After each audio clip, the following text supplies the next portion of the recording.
Hey, I'm Greer. Welcome to the Unfinished Idea podcast, a space for you to expand your understanding about the neurodiverse world, which is all around us. Whether you're a parent, a friend, a teacher, or a neighbor, everyone is welcome to join us as we help bring awareness and better understanding about those who are neurodivergent and families who are raising children with special needs. I'm a mom to 2 boys and 2 dogs, and together with my husband, raising a child with additional needs. I often feel lonely and overwhelmed in my daily experience because life looks different for us. This podcast will share practical help, tips, and insights into the difficulties, joys, and differences of the neurodiverse world. So let's start the conversation. At the end of this episode, we are taking a minute to rest, reflect, and learn a new way to help us do self-care. So make sure to listen all the way to the end to have that minute of reset. Today, we talk with Clare. She's a speech therapist based in the US who works with autistic children and a self-care advocate for parents. We talk about how parents need to remember to take time for themselves and how that will have a big impact on the whole family. We also talk about modeling self-care as a stepping stone to having our children self-regulate too. So grab yourself a drink and join the conversation and maybe enjoy a little self-care along the way.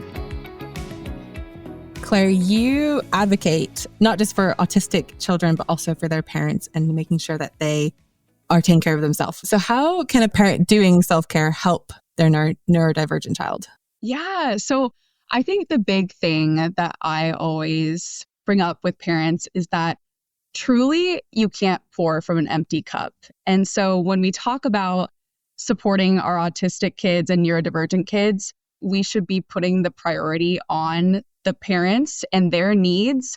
Because as a speech therapist, I am trying to teach strategies, communication strategies, all these things that are very technical and strategic, but we have to take quite a few steps back to make sure that parents are navigating their own mental health, maybe their own neurodivergence. And so that's why I am so big on giving parents the permission.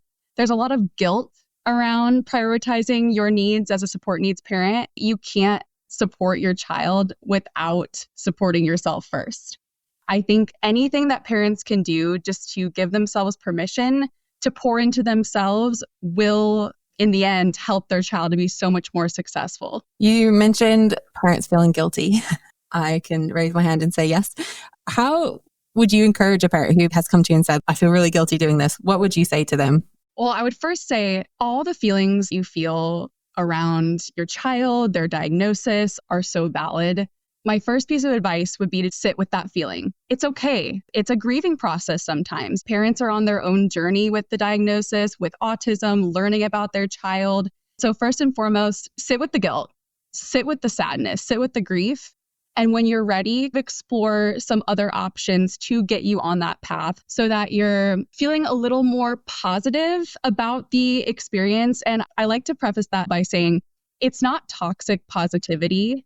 When you focus on the glimmers, I talk a lot about autistic glimmers, and that really means just focusing on the things that light your child up, the things that they're really good at, things that bring them joy. And in turn, those will light you up as the parent and give you that reassurance that it's okay. It doesn't have to be a perfect journey, especially with self-care. Life is very topsy-turvy and it's not always going to be perfect. So I would say be gentle with yourself and do what you can, even if that means waking up 5 minutes earlier than your kids, if possible, to do some meditation, do some journaling, maybe just have a cup of coffee, really just being intentional about those few moments during the week, because they really add up. Be gentle with yourself and know that it's worth it to pour into yourself for those moments.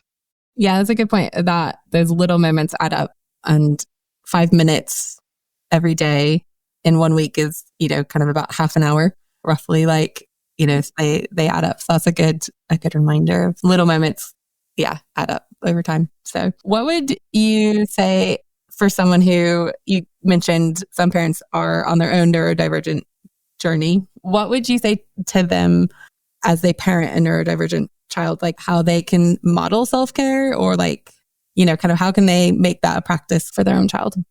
Absolutely. That's a great question. With a lot of the parents I work with, a lot of them are neurodivergent themselves. And so being open and honest with your kids and telling them, hey, I'm feeling really dysregulated right now. I need to go take a break. I need to go for a walk. There's a concept about the spoons theory, and each family kind of has their own interpretation of this, but it's really just a concept of helping people understand that sometimes you don't have the bandwidth. Some days you have a lot of bandwidth, you have a lot of energy to socialize, to get your tasks done, and sometimes you just don't. And I think in our society, especially for neurodivergent people don't understand that your ability to do what you usually do is always fluctuating and it's not going to be the same every day. And so I think teaching kids from the get-go that that's okay. You're not expected to be perfect every single day. You're not expected to give 100%. And that's how burnout happens. So I think if we can just be honest with our kids and really demonstrate how you self-advocate for your needs, that models to them, hey, I can do this too. I can self-advocate for what I need as well. What does self-advocating look like? What could that be? Yeah, so I think it looks different for every person. I would say in terms of support needs, self-advocacy often looks like asking for help and asking for support. And I know that can be tough, especially for mothers who I have so much respect for, especially mothers of autistic children. They go and do what they have to do, and they don't even think about the consequences on themselves, what they need to be successful. It's all about their child. And I think that a lot of the time it's talking about that permission to ask for help when you need it and not waiting until you're burned out, not waiting until you're drowning. It can be asking a family member, asking a spouse, even asking maybe a trusted neighbor or someone at your church, just reaching out to your support system, whatever that looks like. That I think is a huge piece of self-advocacy that isn't talked about a lot. And that's super, super important, especially for mothers of autistic children. What could someone, so that mom has reached out to a friend and said, I need help. What could that person offer in terms of help? Yeah, I think a lot of the time it can be beneficial just to have a nice conversation, be someone that they can talk to and just listen. And I think being cognizant too of asking, do you want me to help you kind of brainstorm a solution, or do you just want me to listen to you and just be that sounding board to get your thoughts out, vent?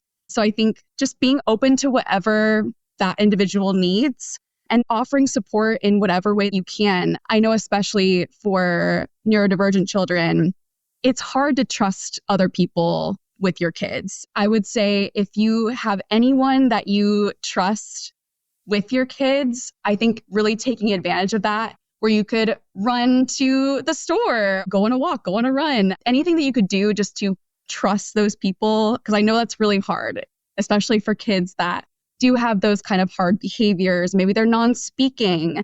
It can be a real challenge to find someone you trust. But I would say if you have those people, please ask for support and don't hesitate. They're there to help you.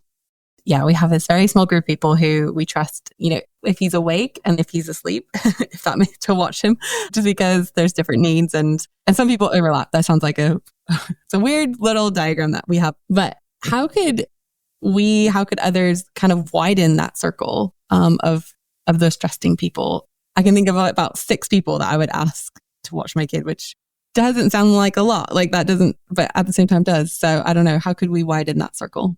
I think educating others is something that could go a long way. Deep down, a lot of people want to help, but sometimes they just aren't aware of what your needs are, what your day-to-day looks like as a support needs parent. If you feel comfortable and if you have the bandwidth, educating others in your community, whether that be at your child's school or in your neighborhood, and taking that opportunity to educate others about autism, support needs, you'd be surprised how many people really do want to help in whatever way they can, just making sure that people are aware and have that knowledge and education. What could someone who's watching and wants to offer support, what could they do to help that family? Like, how could they start the conversation, I guess, is what I'm asking. Yeah, how could they start the conversation with the autistic family, the neurodivergent family? I mean, I think it could just be approached in how you would talk to anyone else, right? It's just getting to know them, like, hey, where are you from? Where do you live? What school do you go to? Maybe finding those common areas to get the conversation started. And then starting that conversation about, we didn't get to go to that event because I have an autistic child and going to that event is super overstimulating for him. And that person might say, oh, what do you mean by that? What even is overstimulation? What is dysregulation? So I think just being authentic, showing up and being yourself and just starting those conversations naturally through that course of natural conversation, just being honest about your experience and your child and what they're going through. And I think people are really receptive to that. Yeah. Authenticity is, I don't know, I think cultures play into that a little bit, but I know in the UK, which is where I'm primarily based, it's very different. My husband always says, so I'm American, he's British. He always says, I'm like a barn door. I'm just wide open. Anyone can come in. But Brits are like a bathroom window, very tiny, and you only open it a crack. To an extent, I agree with that. I'm like, yes, that's probably true. But also just that I like being open and honest because that's how people come in. That's how people see you. And so that's I think we should all be more like barn doors. Maybe because I'm a barn door and I think everyone should be like that. But just being open and saying like, yeah, not saying, oh, we couldn't make it and end it there, but say we couldn't make it because of this or, this is what's happened and this is why we're late or whatever. Just being authentic. And again, going back to the guilt piece and trying not to make yourself feel bad about that. Like, oh, we should go, but we can't because it's like, nope, that didn't work for us. That didn't work for our family. But, we're doing things differently and that's okay. That's also a good reminder, even for myself, to not feel guilty that we couldn't make something because it wouldn't have been worth it. I think that's often what I think to myself, like going for an hour would have meant 3 hours of meltdown later. And then there's that 3 hours of meltdown with a child, but then there's hours of you recovering from that. And that's, it's a lot more. There's a lot of layers to it. And so why are you so passionate about helping parents take self-care? I just truly believe that support needs parents are so powerful and they don't, especially mothers, they don't realize how impactful they are. I'm on a mission to empower them to pour into their selves so that they can be the change maker for their child, the change maker for their family. There's a lot of research around the mother figure, especially in neurodiverse families. There's such an impact that can be made either positively or negatively. And I always say, I'm not trying to scare them when I have these conversations. It's a lot of responsibility, but I'm in the camp of let's use that to make a positive change on the mental health of the family, the progress of your autistic child. There's just so much potential for you to improve your situation. And I know life is really hard. And especially being a support needs parent, it's exponentially harder than what anyone else is going through. Just sitting with that, knowing that what you're going through is extremely hard, but knowing that there are solutions and strategies to make life more joyful and have more ease in your autism parenting journey. That's my big passion project. And that's why I do what I do. Have you seen, or maybe you've seen research that shows kind of that mother figure core, when she's healthy, whatever that looks like for her, there is a difference in the family dynamic? Yes. So with the self-care of what I do, I dove into the work of Dr. Alondra Rogers. I don't know if you or your audience has heard of her, but she is excellent. And she wrote a book called Thriving Together, an essential guide. Here, she talks about the research, and she actually did her PhD program in self-care for autism moms. And so in there, she talks about the research and just how impactful it really is. We have data to show that this is what works. Alternatively, when the mom is not prioritizing her mental health, that can cause significant harm to the family and child, right? Children learn from us, and especially mothers. They can sense when you're burned out, your mental health is down here. It's huge. The research shows that it shouldn't be minimized. I saw this on TikTok, so I'm not sure.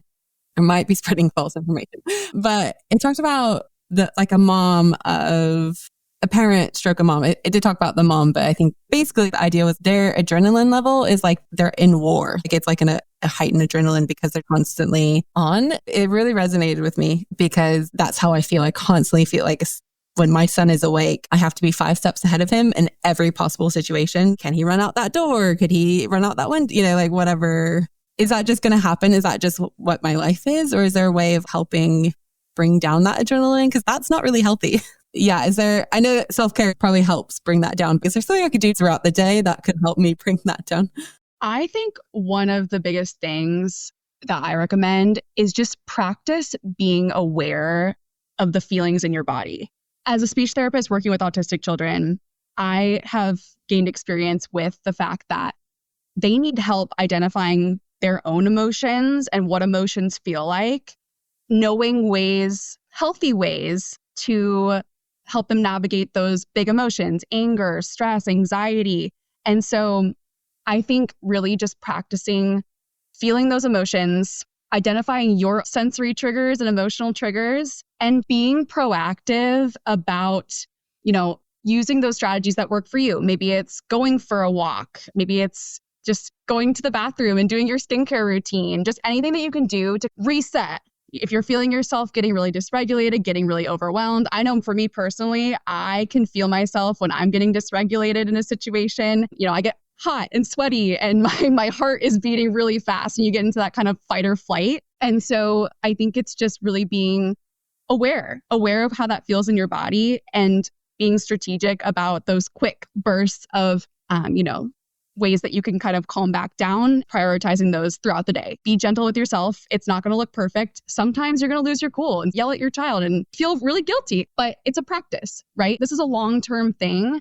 And so knowing that, what we talked about, the statistic with the combat veterans and autism moms being on the same page of stress, like that is not healthy. And so we need to be proactive instead of reactive. And so just trying your best every day, 1% better every day.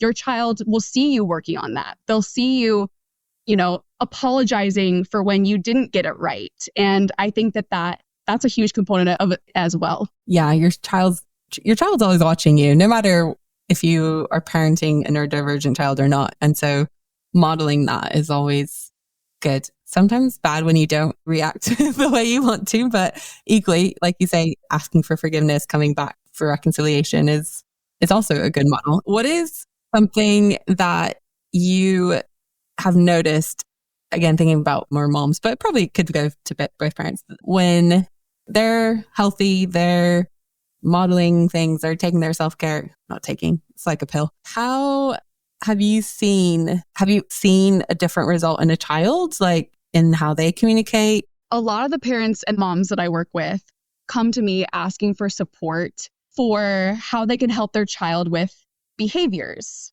It's always the behaviors. We'll be in the grocery store and all of a sudden they'll have a meltdown. Once we get moms on board with how they can co-regulate, that's something that is super important to help with those negatively viewed behaviors, those meltdowns. Co-regulation is being that safe place for your child.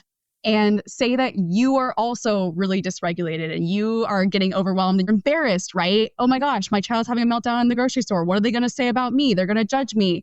So you're having this dysregulation. Your child is dysregulated. That's where your child needs you the most to be that calm, safe space. You can't show up for your child like that if you're not working on your self-care, if you're not being cognizant of your own sensory triggers and the strategies to use to regulate yourself. I have absolutely seen a difference when moms understand, hey, I'm a huge part of this behavior strategy is co-regulation, helping your child to calm down, feel safe, and then ultimately teaching them how to self-regulate, which is that independent piece of, okay, now you have the tools, I'm modeling, I'm showing you, we're talking about it. So then in those moments, they can say, okay, I know what I need, self-advocacy. I know I need a break. I know I need to, go for a walk. And so absolutely, I have seen a huge difference in those behaviors in the children that I support, for sure. Yeah, you made a really good point. Like a little bit of an aha moment for me of it's a process for my child to become self-regulated. I hadn't really ever thought about that. I've kind of seen that as the end goal, but I hadn't really ever thought like there's, let's say 10 steps to get to that. You saying, I need to be the safe place. And then we can take that next step. I can't think of all the steps now, but it was a really good point. Actually, we need to start back a little bit more than just self-regulate. It's a process. I hadn't really ever thought of that before. So that's a really good, yeah. Most interventions and strategies for autistic children on its head, right? Because we're starting with you as the mom. Like, hey, we need to pour into you. We need to give you these strategies to, help yourself with regulation so that you can support your child. Yeah. I wonder, I know systems in the US and the UK are different, but I wonder what would it be like if the school poured into the parent as well as the child? What do you think that would look like, or the changes that would be? Gosh, it would be, you mentioned the schools. I think that would be incredible. Schools, the world in general, aren't designed for neurodivergent children. They just aren't. And so I think if we really gave power to parents and educated them and helped them actually navigate the IEP process and, give them resources in the community, I think that would go so far in the success of autistic and neurodivergent kids in schools. What could a parent do to start that? What could a parent do? I think it really just comes back to what we were talking about with educating others. I think it's showing up at an IEP table and saying, this is how my child learns. We embrace neurodiversity affirming practices. We want to make sure that these goals are relevant to them, that we're teaching them skills that they want to work on and that are functional for them, not things that we feel like they should do to navigate the world. In schools, they have to do their work, right? I think just being open and kind, but definitely standing up for yourself and your child, because as someone who has worked in schools, I do see parents getting pushed aside and walked all over. We know more than you. You're just an observer. We're going to make the decisions. It's like, no, you are the star of the show and your child is counting on you to advocate for those supports and accommodations they need. It really starts with educating and self-advocating. Yeah, I had a conversation with someone about a year ago when we were really starting this process with our son and his school and navigating a new school culture. This person said, don't let the school trick you to believe they know everything, because they will know just as much, if not less, about your child than you do and what he's going through. That was a really freeing moment for me. It was sad. I felt sad because I was like, okay, I'm going to have to do a lot of work. But at the same time, it was freeing when I, like you said, go into those meetings. So in England, we have EHCP, which is just like an IEP. And yeah, going into those meetings and being like, no, this is what I want for my child, and kindly do it. Like you say, you can't go in and force, kind of saying like, no, this is what I want. It made those meetings a lot different and have been way more beneficial for our whole family. And even with saying like, not only is this for my child, but also for my family or for myself, kind of reminding them that it's not just them. So this is kind of going back to that grocery store example. Let's say there's a stranger in the store who wants to help the mom having a child meltdown. What would you recommend they do? Or it definitely depends on kind of the situation, right? I mean, if there's like, if the child's like tearing things off the wall, things are going, every which way, maybe someone could come in and help people pick things up. If, a cart tips over, doing something kind like that could be beneficial. Sometimes well-intentioned people come in and start talking or like asking a bunch of questions. That's not always the best way to help, because as we know with autistic kids, when they get into that fight or flight, they're having that meltdown.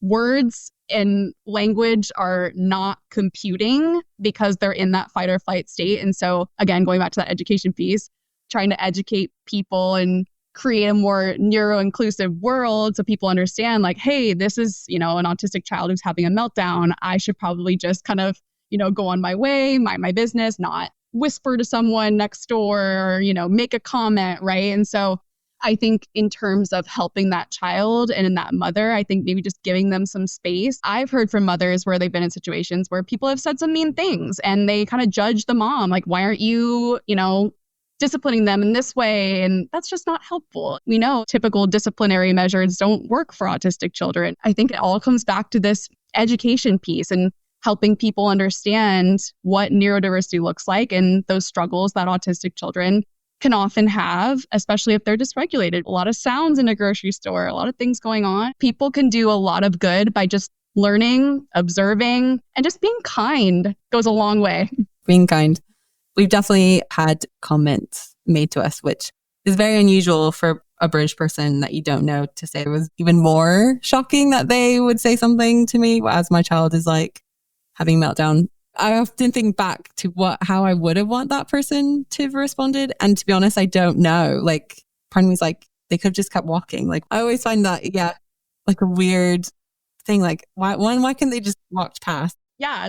When we get into the conversation about older children, right? I worked in a high school. And so working with an autistic child who's significantly bigger than me, those are kind of dangerous situations. So I would say in that case, safety is the number one priority. If someone wants to come in and help in that aspect, that's great. But like you were saying, I think sometimes you can just let it go, observe, and let them have their moment.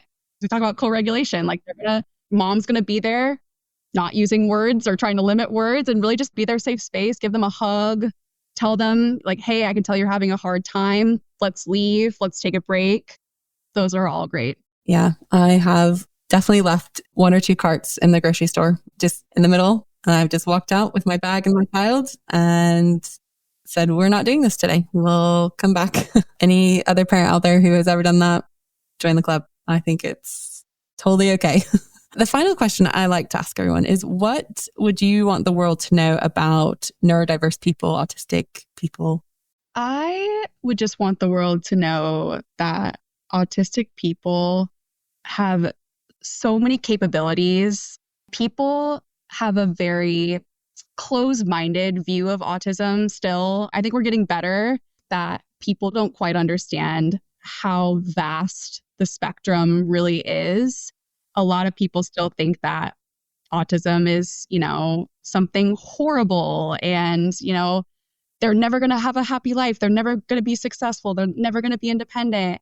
And there is so much potential for all autistic people. They have so much love and empathy. And I think that's another thing that a lot of people don't understand. They think, oh, they're really not emotional, they're closed off, they're cold. And that's not the case. They just have their own way of expressing that. And I think that going along with the conversation of creating a more inclusive world, understanding that people's brains work differently and we experience the world differently. And that's a process to understand. But I think the more that we practice being more aware of other people and their experiences, that'll create a more beautiful world and a more neuro-inclusive world.